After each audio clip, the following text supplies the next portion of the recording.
Hello there, welcome to On the Beat, the podcast that uncovers full frontal male nudity in cinema. My name is Laura, and I am joined by my shipmate, Ryan. We've all made a horrible mistake. We all thought it was possible, but it was a mistake. Space is a mistake. Space is a mistake. Not a lot of great things happen It always seems to go wrong. Like every time they go into space, they go in with an intention, and something goes wrong. Like there's always something that goes wrong. Usually everyone perishes, whether it be by man's own hand or aliens. Man's own elevated sense of themselves. Like in Sunshine, you know, when they go to the other ship and they're like, well, we're not going to save anyone. We're not worthy. All this sort. Maybe this is God trying to tell us that we shouldn't save the Earth and all this sort of thing. Yeah. Or like in 2001 with the robot that gets set, you know, becomes self-aware. Hal? Yes. Is he a robot, though? He's an AI, isn't he? He's an artificial intelligence. But Obviously. we are not talking about AI or Sunshine. We are talking about the 2018 science fiction horror film High Life, directed by Claire Denis and starring Robert Pattison, Juliette Binoche, André Benjamin, Mia Goth, Ewan Mitchell, and there's other people, but those are the ones I listed. Yes. Crimson Space. Crims in Space. Crimson Space. So the synopsis for this film that I pulled from Letterboxd is Monty and his baby daughter are the last survivors of a damned and dangerous mission to the outer reaches of the solar system. They must now rely on each other to survive as they hurtle toward the oblivion of a black hole. Did you get that from the film? No, not really. Because I pulled idea, a sneaky on you, and I made you do a French film, and you didn't even know it. Well, it was in English, at least. It was kind of like a half and half. French intent. Yeah, because we know Claire Denis is French. That Yes. much we do know. We No, sure do. I don't like the use of the word hurtling. Because not only that, but like the child's able to grow up in the time it takes for them to hurtle towards this black hole.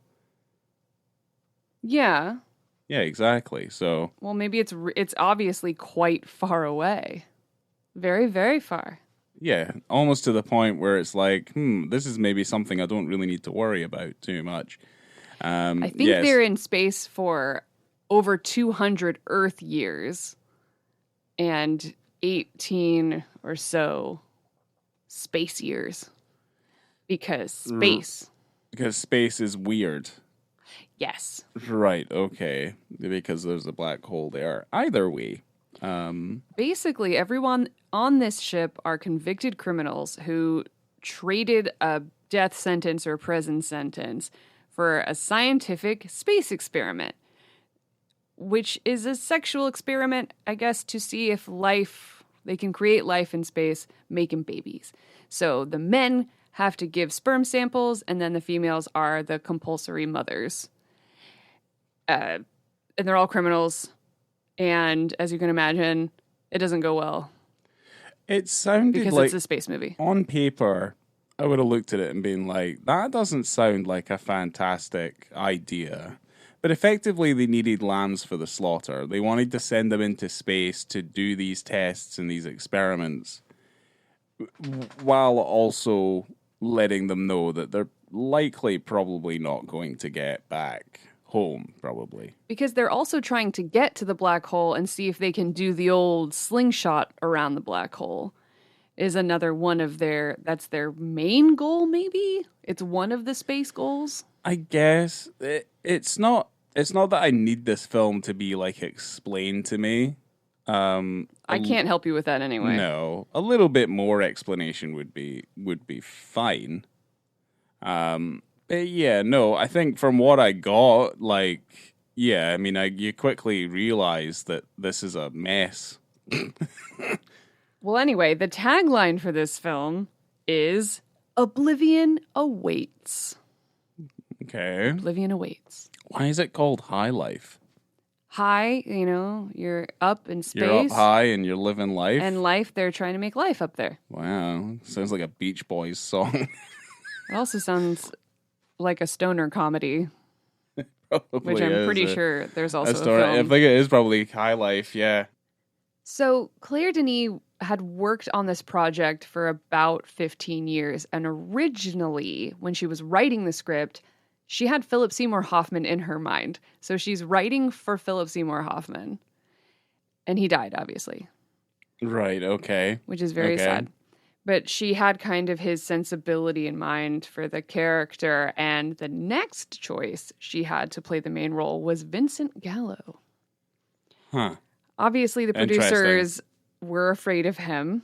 So they they weren't keen on Vincent. But Robert Pattison had kind of been not bugging the casting agent, but had been quite persistent. And Denis thought that he was too young and she wasn't really feeling him. But then I think it took so much time that he got older and it ended up working out. And there you have Robert Pattinson in the lead.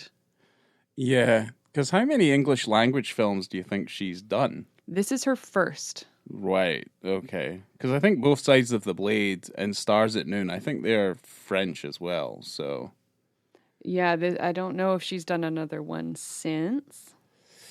Yeah. Well, as we know, Claire Denis is a French film director and screenwriter. We should probably cover this stuff just now. Oh, right. Do you want to talk about I think that so, before I just I think so. Well, bulldoze the whole thing? You just went in there like a destroyer.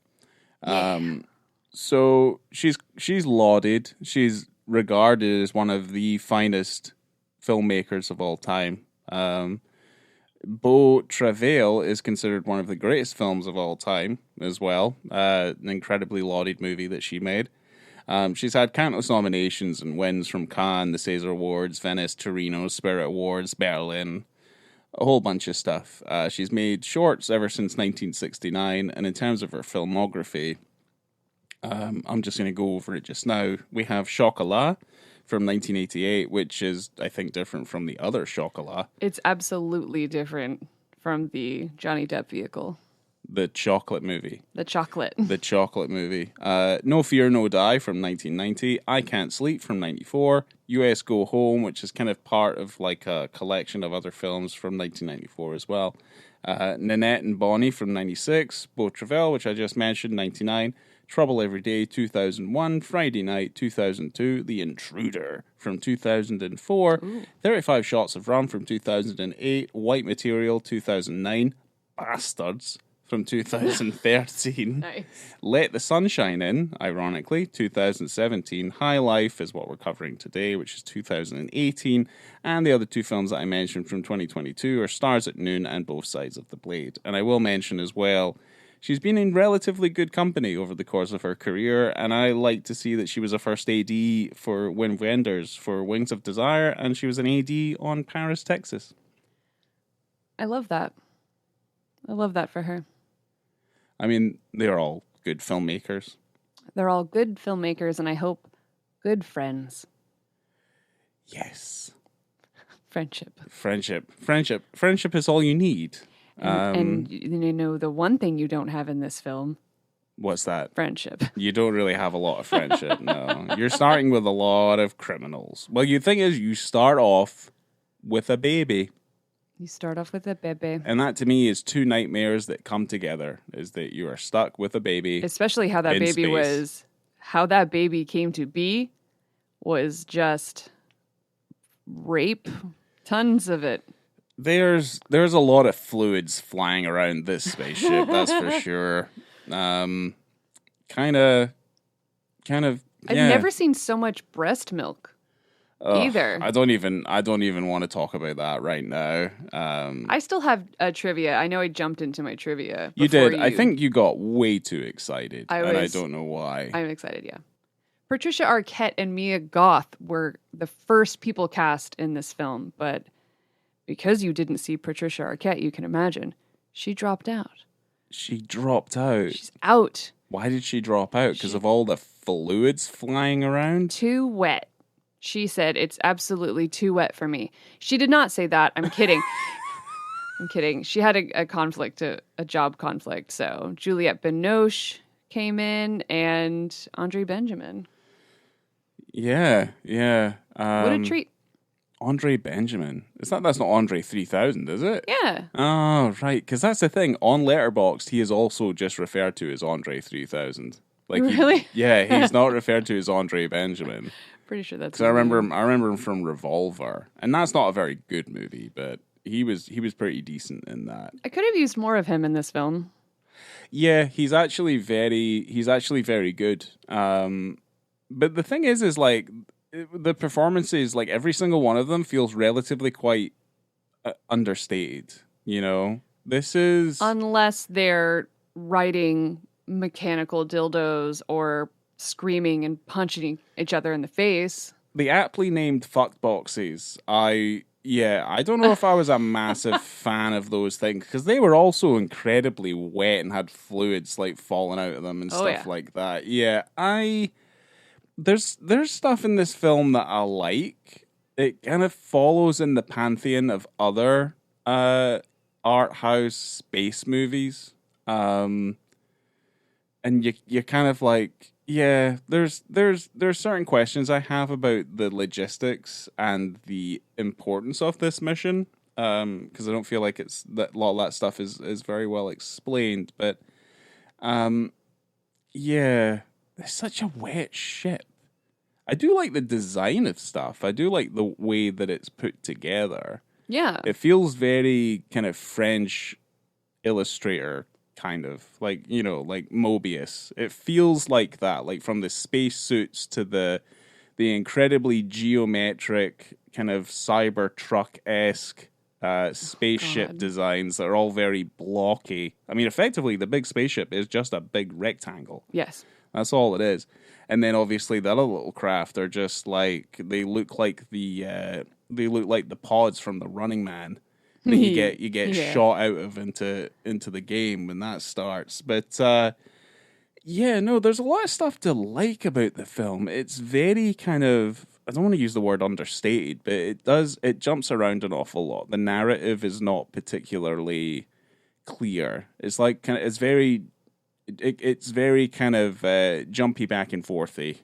It's not timey-wimey, but it is a non-linear narrative for sure. And it would make sense because they're near a black hole, they're in space, it feels disorienting, and I would feel like I do think that the structure and the way that the film is put together does help to add to the confusion and the claustrophobia and the monotony, like the ennui of just the tasks and what they are doing on like a daily basis, which put in the order that they're put in here feels very weirdly dehumanizing and unnaturalistic within the environment that they're in.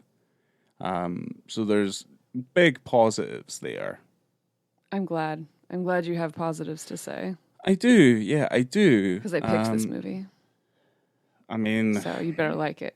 Yeah, I mean, it's no virtual sexuality. Let's put it that way. No, but, what a gem. Yeah, there's a lot of fluids flying around in this spaceship, and I have more discussion on the fluids. Don't worry. Well, I wanted to bring this up, and I don't know if this is the right time to bring it up. But there's too much dead dog stuff in this movie. Yeah, it's kind of a bookend of dead dogs. Yeah. I don't know if Claire Denis hates dogs or if she loves dogs. Or she's pulling a Lucas and she's like, that's how you emotionally invest people into your story, is by killing a couple of canines. Are not murdered. They're just not alive. The first one in the flashback. Some are alive. Yeah, some are alive. Space dogs. We'll get to that bit in a second. But the first dog is murdered. It's drowned by the little girl. You see it happen? No, you assume that's what's happened. Well, that's fine. Because then Robert Pattison, as a young boy, rightfully so, caves her fucking head in with a rock. And hence his prison sex box in space. Well, that kind of seals his his fate. Like, that's his story, effectively, is that he says certain lines in the movie where he's like, I wasn't raised by my parents, I was raised by my dog. And the thing is like, okay, that's cool. But then obviously it's apparent to me that the dog is a very big part of his life at that particular moment in time. So aren't they always? I mean, they are. But like, if someone killed my dog, I mean, I'd be pretty incensed. Like, you'd be skinning people alive, sort of incensed. Yeah, no one's getting out of that situation the same way they went in. But yeah, then there's the other weird scene later where there's an identical ship with the number 6 on it, because they're number 7, which makes you think, because I like stuff like that, where it's like, what happened to the other 6 ships that happened before? Why has it gone so far as to be 7? Which is very ominous. I like it to have this kind of ominous feeling about it. Yeah. But then they stumble upon ship number 6, which is only inhabited by dogs. Yes. And there's a lot of dead dogs, and there's a lot of puppies. I don't even know what is going on. How long have those dogs been out there? How many generations of space dogs are there? Yeah. Well, I'm assuming number 7 or any of these other kind of other numbered ships, like, they all have designated parameters that they're fulfilling. So number 7 is a human making baby ship. Number 6 was, for the dogs. I mean, I don't know, maybe 5 was for the cats, but we never saw them. No. And maybe 1's just full of midgets. Really, anything is possible out there in space. And dwarf crims. The one thing is going to happen is pain and suffering in space. But the one thing they did not have on the dog ship was Juliette Binoche, who basically is she's a saucy scientist, effectively. Although I thought she was also a crim. She is a crim. Did you ever find out what her crim crime was? She murdered her children. She did. Yeah, she murdered her children. And then she's out here making kids. Because Mia Goth's actually very good in the movie as well. She asks her, she's like, how can I have any respect for you, you bitch, when you murdered your children? And she's like, did you suffocate them? And she doesn't say anything. And then she goes, I got a knife.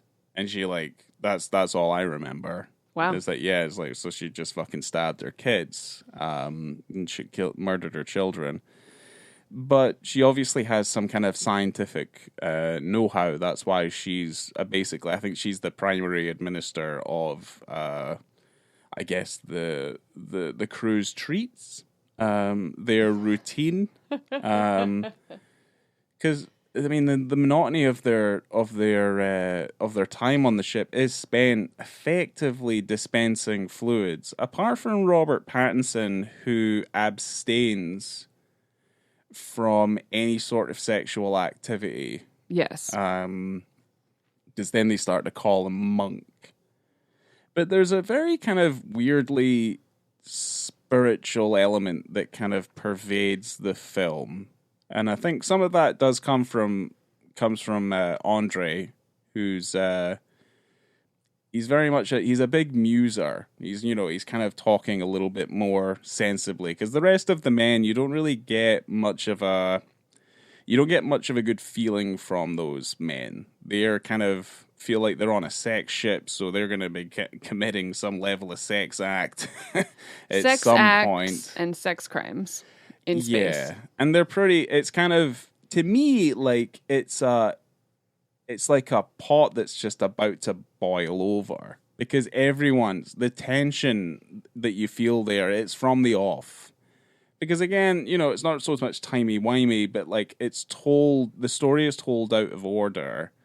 So you begin with Robert Pattison and the baby, and that's who's left. And before the title card comes up, he disposes of all the bodies that were in the cryo chambers. Yeah, that was pretty great. They do, like, they spoon feed you little bits of information, and I did find myself at certain points being like, oh, that's why it's like that. Or, yes, that's why this character did this, or this is what this is pertaining to. So that sort of stuff I found interesting because it, it's good writing to do things like that. You don't need it spoon fed to you, but I do feel like personally I needed a little bit more information to help kind of motivate everything that was going on here. The cast would sometimes on set just laugh to themselves because they didn't quite know what was going on. And a few of them would have to watch the movie a couple of times. And it's more where the cast would kind of say it's whatever the audience brings to it. I would say so. I would say so. But I also think, like, irrespective of the fact that, like, maybe we're confused, maybe Claire Denis, she knows everything. She's obviously the architect of this whole thing. And she's only allowing us to know things that she wants us to know, and then for us to interpret everything else. But I do feel like the crux of this entire story, like the through line, I wished it was a little bit stronger. Now I do get most of the film, but there are certain times where you're kind of like, because there's a level of indecision, because there's a level of like a lack of information. Like I needed just a little bit more, because it does pull you out a little bit, just a tiny amount, because you do feel a little bit lost. But I can understand that it's maybe deliberate. Would you like to talk about the sex chair for a second? If it's only for a second. I need a couple more than 1 second. Okay, I'll give you 5. Well, I think I mentioned it already, but yeah, Juliette Binoche. Okay, that's it. You had your 5 seconds. This that's kind fine. of sex chair contraption. Well, no, there's more than one. So there's she obviously sits on the scene I'm talking about. She's sitting on one. Well, there's a male one and there's a female one, I think. That's fine, but she's using the female one. Well, of course she is. Where it's got, kind of a metal phallus sticking out, and she just... Has anyone ever seen Burn After Reading? That chair that George Clooney's character builds. Yeah, except exactly with a metal what it is. kind of silvery dildo instead of a rubbery one. Yeah, it's like the whatever it is, the Pleasure-Matic or whatever it was from Demolition Man. Like, it's basically like simulated sex, pretty much. Except in this, no, it's in not. This, it's like it's not simulated. No, in this, it's like you're fucking a machine, basically. Yeah. So Denise said that the scene kind of stands to her as a rebuke to the stigma that is attributed to female sexuality. She finds it very moving. She loves that scene. Okay. Means a lot to her. I mean, it looks cool. It's super, like, that sequence chain is disturbing. Oh, yeah. Because there's a shot that you see that I'm assuming is meant to be, like, inside Juliette Binoche, and all it is just that dildo going in and out. In and out. It's just wet, lots of sweat and hair, and the music is really intense. They had the music already made for that scene, so they played it in the background so she could kind of move to it. Okay. So yeah, prepared. It's effective. Yeah, I mean, it's effective. It's just it's awfully disturbing. Yeah. It's awfully disturbing. I have a lot of other things I want to talk about, but we can come back to it. But I thought maybe we could jump into the penis scene. This scene. It's an hour and 28 seconds around this part. I'm sure quite a few of you know who Ewan Mitchell is. He is in House of Dragons? House of Dragons, right? Not House of the Dragon. Not House of the Dragon. I think it's House of Dragons. House of Dragons. Yeah. Game of Thrones. And also he's in Saltburn. So he's pretty popular right now, and I posted recently on the Beat Instagram about how he is full frontal nude in House of Dragons, and for one of the really rare times, he isn't wearing a prosthetic because HBO is so guilty of that. So I was really excited to hear that. But he is our guy in this scene. He's not a great person. Every time he walks around, you have that kind of sense of dread. Like, there's something wrong with this guy. Yeah, I mean, he is a criminal. They're all criminals, but that doesn't crims, necessarily mean you're a violent criminal. You might have just done something wrong. Even though most of the people in this that are on this ship seem to have done a violent crime. Well, he has an air about him. From the way that he behaves, before this scene takes place. He's got a villain face. He has a bit of a villain face and a bit of a villain demeanor, like the way that he behaves. And he's also he's a little flirtatious towards the women, and they're not particularly amenable to his flirtations. No. So if he isn't getting it willingly, then he's going to take it. Yeah, and this is kind of what happens. Well, he walks into Mia Goth's room, and she's asleep. He's sniffing on her and just pulls a full attempted rape on her, but they're tied down. All the women in the room are tied down on the bed. Yeah. So she can't get up. I wondered the reasoning for that, though. There was a moment where Juliette Binoche walked by, and some of the girls were douching. I think it's because they are being inseminated. Yeah, and that's Mia Goth true. is very against she doesn't want to have kids.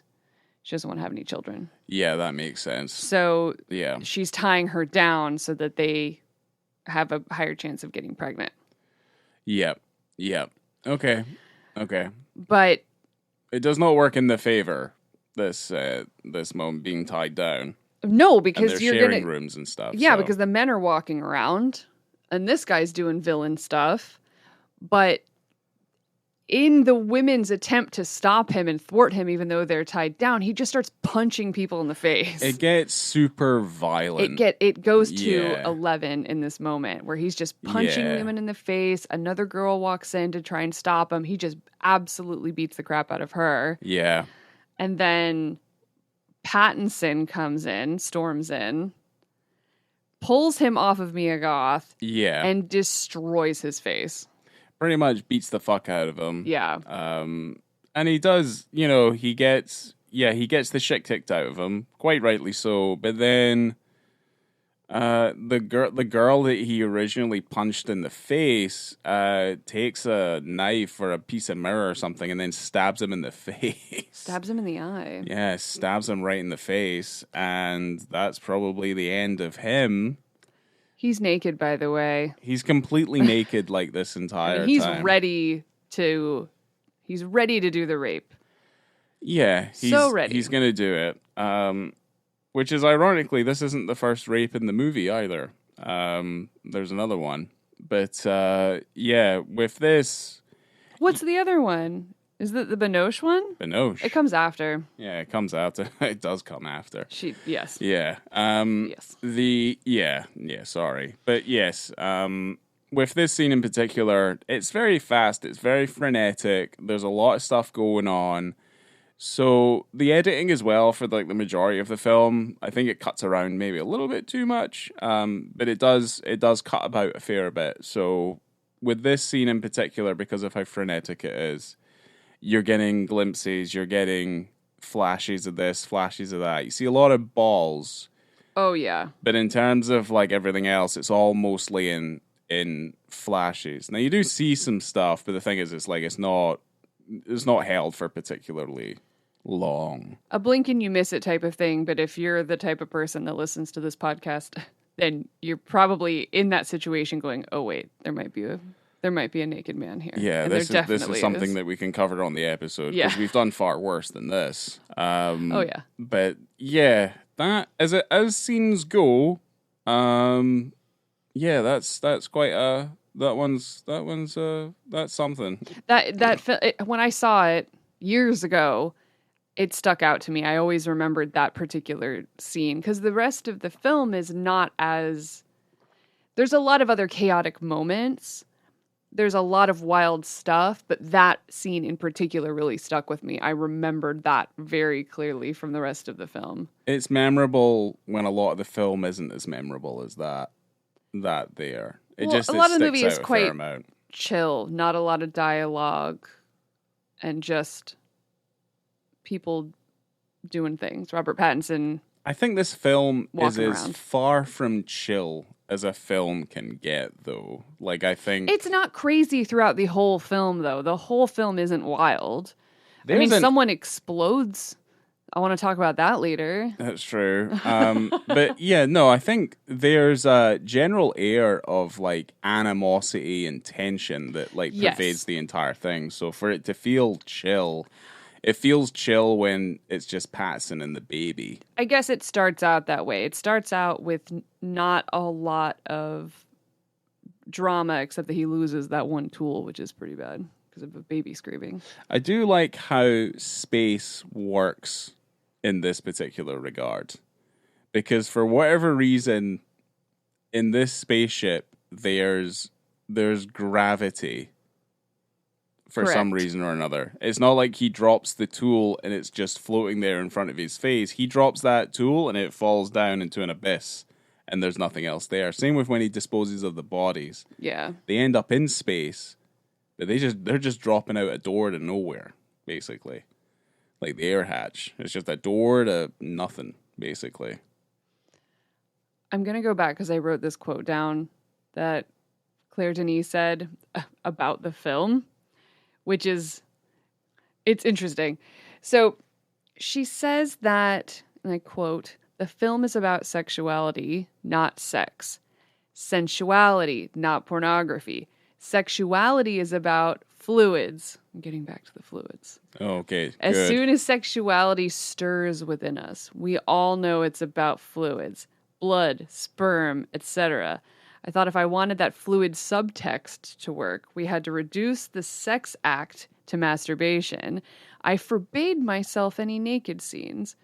No erect cocks, no gaping pussies. We did it another way. High life speaks only of desire and of fluids. Wow. This is what she says. Okay. Which that's is fine. interesting. It reminds Gaping me. pussies. She said, I looked.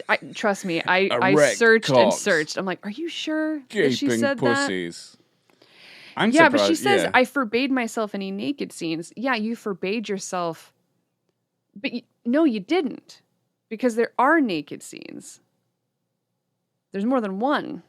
Yeah, And there's a sex scene. there's Well, it's plenty. a rape scene. It's a rape scene. So It's kind of like, well, yeah. I don't want to call it, say, mild, but like it's there's no nudity in that rape scene, but no, it's like a sleep creep.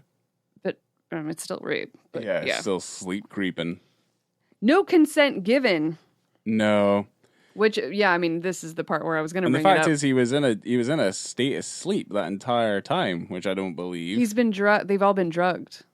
Oh, They've all been sedated. That's why it took everyone a long time to wake up during the other. So you think situation? that's what's happened to those other ladies in those videos that you see online with the sleep creepings? I really don't know. Just like in this film. I think they are acting. I think they have to be because they would wake you up, like something poking and prodding you like that. Like it would just wake you up. If you weren't drugged, yeah, that would wake you up. Yeah, it's actually making it slightly more ominous, I think, as well. Yeah. Yeah, now I feel terrible. Thanks for bringing that up. So, Juliette Binoche rapes Robert Pattinson's character, steals his seed, and it's so gross when she does it. And Yeah, she's it's just nasty. rubbing on him and talking about how she loves his smell. There is an interesting thing that I read about Claire Denis. They spent a lot of time in Cologne, and they spent time at the European Astronaut Center. Okay. So when Juliette Binoche's character is talking about the smell, it reminded me of this, of what Claire Denis said about how when she met the astronauts that were going up into the space station, one of them said that the first thing that struck him about his fellow passengers was how they smelled, that they're all so close together that they're able to identify each individual person by their own smell. So, I mean, that makes sense. because you're just so kind of packed in together. It looks like there's a lot more space in this shoebox space thing that they have. Yeah. Their sex box. The boxes. No, I think so. It's very well. That's the thing. Like it's the epitome of what a modern spaceship would be. And we've seen it countless times. Like Sunshine is exactly the same. The Martian is also exactly the same. Like spacecraft that are self-operating, like self-sufficient. So they have like gardens, and they're able to reconstitute their waste, and all this sort of thing. So it's not original. But yeah, it's effectively the blueprint for the modern spacecraft in cinema, I guess. Well, after this rape, that's how Mia Goth gets pregnant, because Binoche steals it, and then while Mia Goth is sleeping sedated, pops it into her. How awful. It is the worst. It's pretty bad. It's so scary. And it's what leads to probably the most horrific scene in the film, which is Mia Goth playing with her milky boobies and literally just oozing everywhere. She's soaking wet with breast milk. And she's so upset. I'm unbelievably upset. Unimaginably upset. Because there's someone, sleep creep, put some semen in you, and now you're preggo in space. Yeah. That sucks. They came in through your window, and they got you while you were sleeping. And that's it. I mean, no wonder she did what she did. Yeah. Well, no, when she exploded? When she pulled a murder and then goes in that... She does, yeah. She swaps out with one of the other crew members. There's a few disposable crew members. I will give it that. Like, we're talking about at least, like, the main 4, right? You got your Binoche, you got your 3000, you got your Patty, and you also got your Goth. Like, they're the only 4 I'm interested in. The other ones, I'm like, who are they? Like, you don't really care too much. And there's another guy that ends up with fucking leukemia at some point, has a stroke. Yeah. All that sort of stuff. I think, I do think that she does a murder who was going to be the pilot who was going to fly into the black hole. I don't know who thought it was going to be a good idea.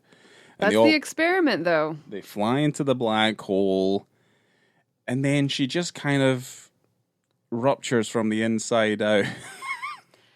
I looked into this, and apparently what happened to her is called spaghettification, like spaghetti. Yes, I understand that terminology. So if no one else knows what spaghettification is, so it's the stretching and horizontal compression of objects into long, thin shapes in a very strong, non-homogeneous gravitational field. Huh. So I'm surprised that's even anything that exists. It comes from NASA, obviously. Yes. They're smart people. So you're basically just being stretched in different directions on a different field. And yeah, she bleeds out of her eyes and her head explodes. And you end up your whole body just dissipates. Wow. You basically just pulled apart, and then you just like explode and dissipate into little bits.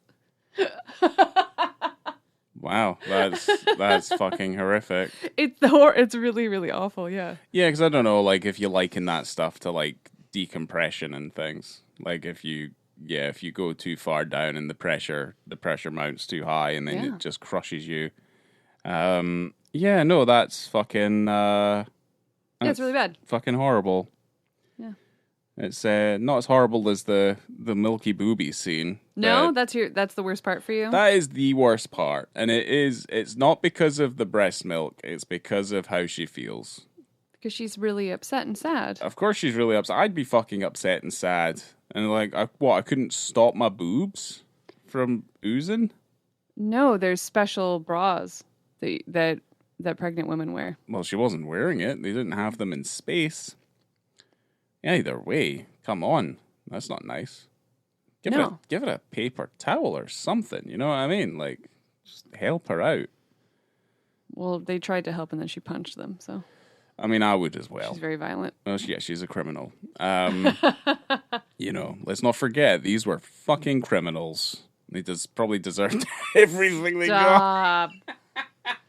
No.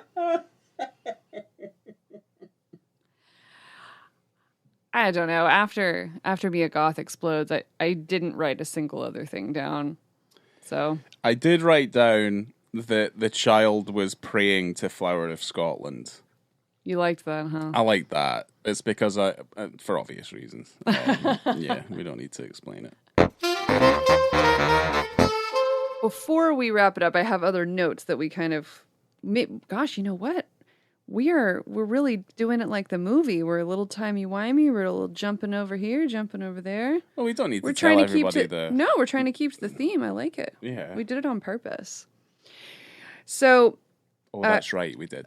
We totally did it on purpose. Yeah, we did do it. Claire Denis wrote the script in English because the story obviously takes place in space, and she figured people speak English or Russian or Chinese, but not French in space.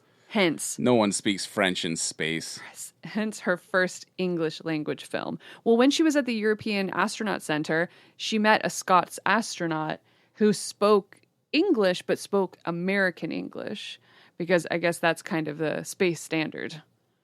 I think, yeah, there has to be certain standards in space. So I think good for him.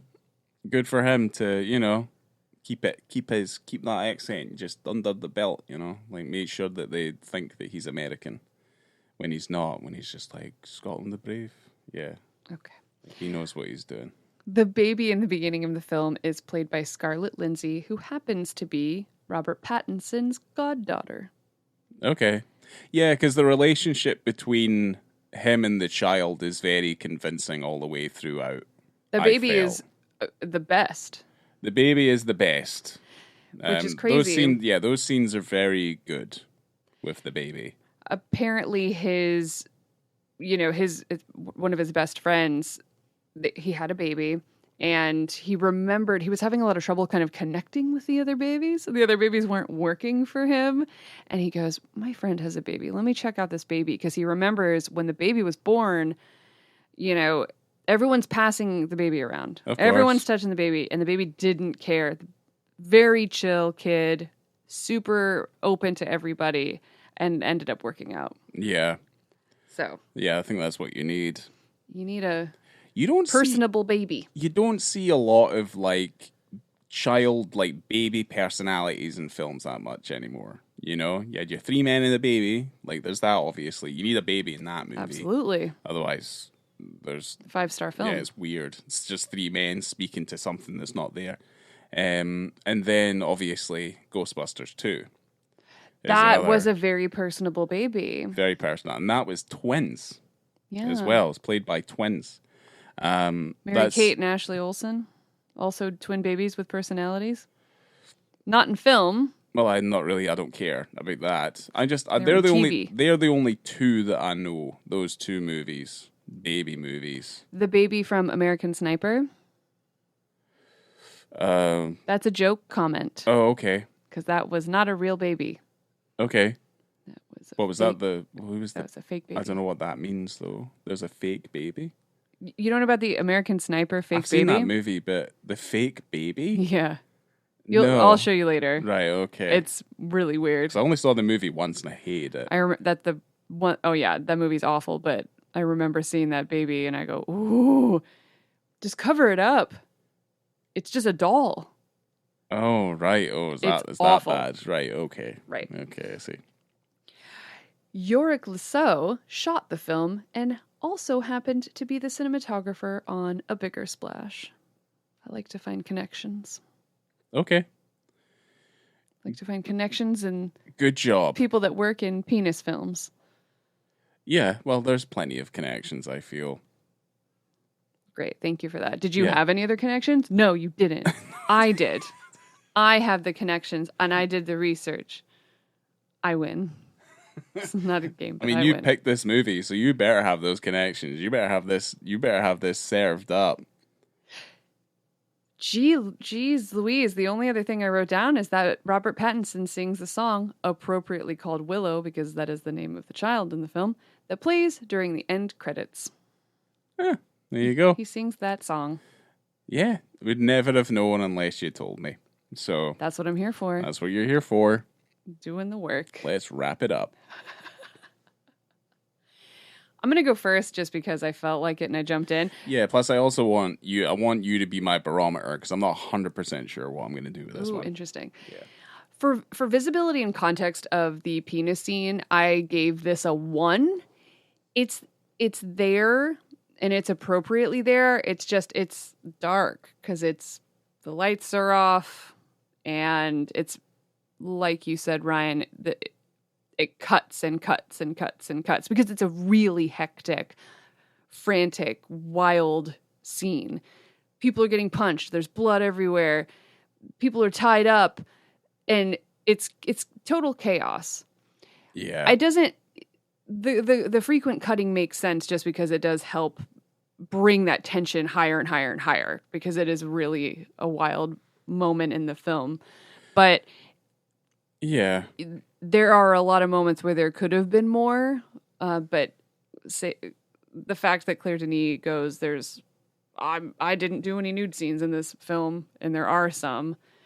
Obviously, she's not going to go overboard by having him lay on the ground covered in blood with his eye out on his back.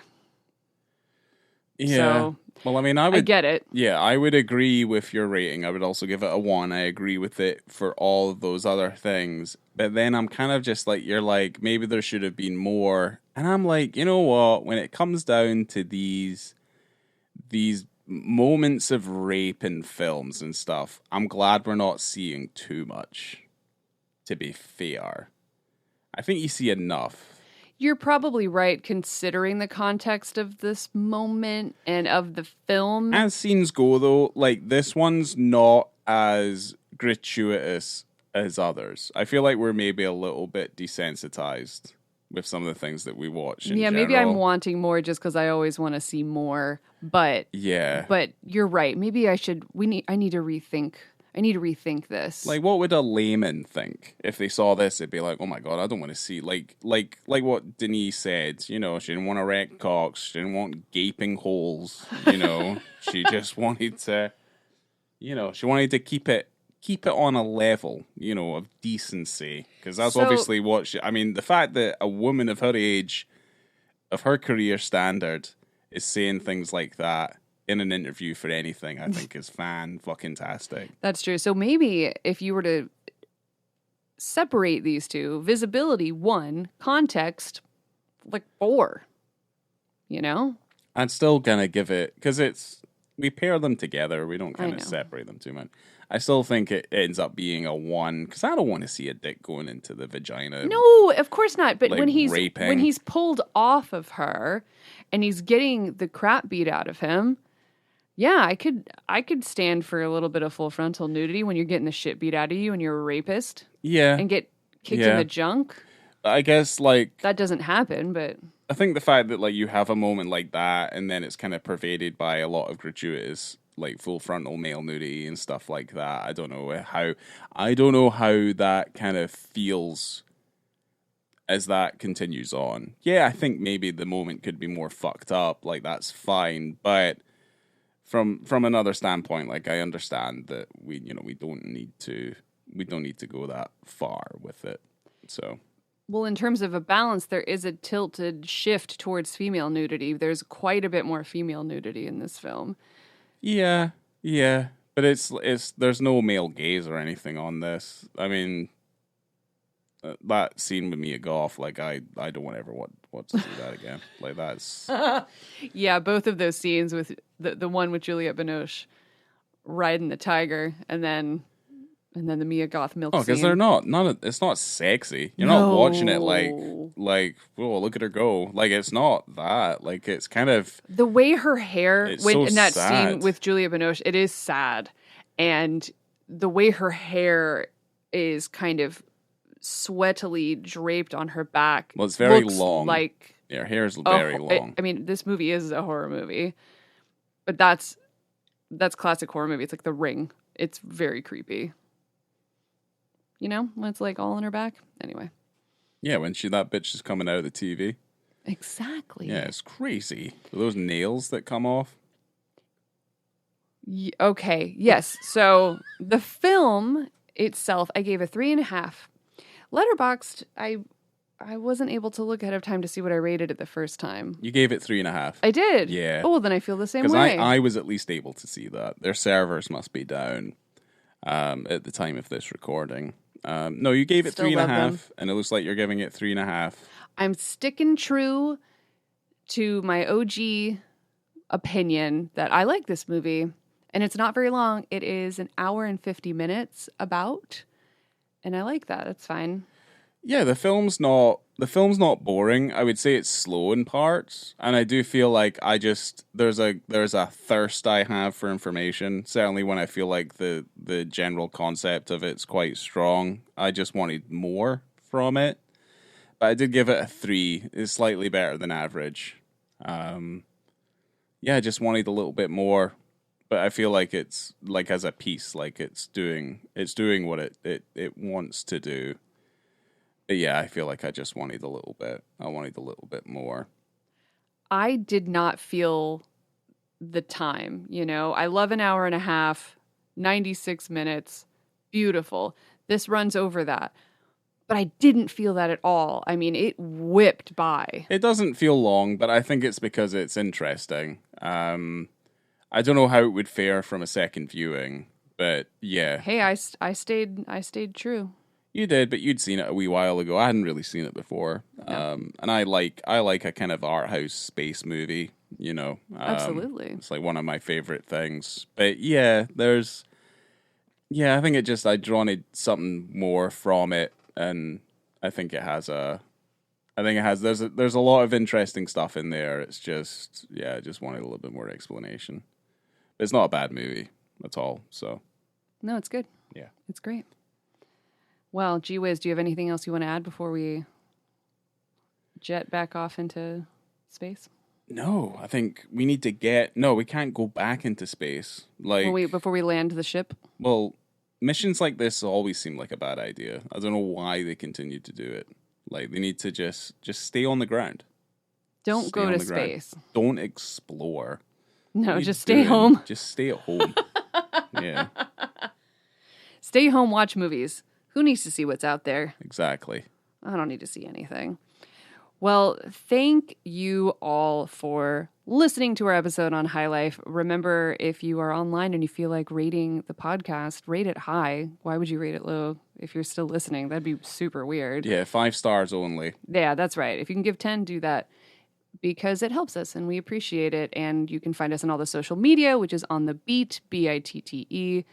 Anywhere. I mean, we're on all the things. Yeah, so anything helps us. We just spread us around a little bit. If you like us, maybe you have a friend that'll like us. Because we're pretty amusing. Or at least Laura's nice. I am very nice. Yeah, I'll tolerate you. And that's all we ever could want from you. And that's all you're going to get. Appreciate that. Well, thanks again, everybody. We will see you again in a couple of weeks. Coming to you from that fuck box in space. From spaceship number 7. Number 7, I've been Laura. Mia Goth's milky boobies. Oh, dear. God. Yeah. Shut it down.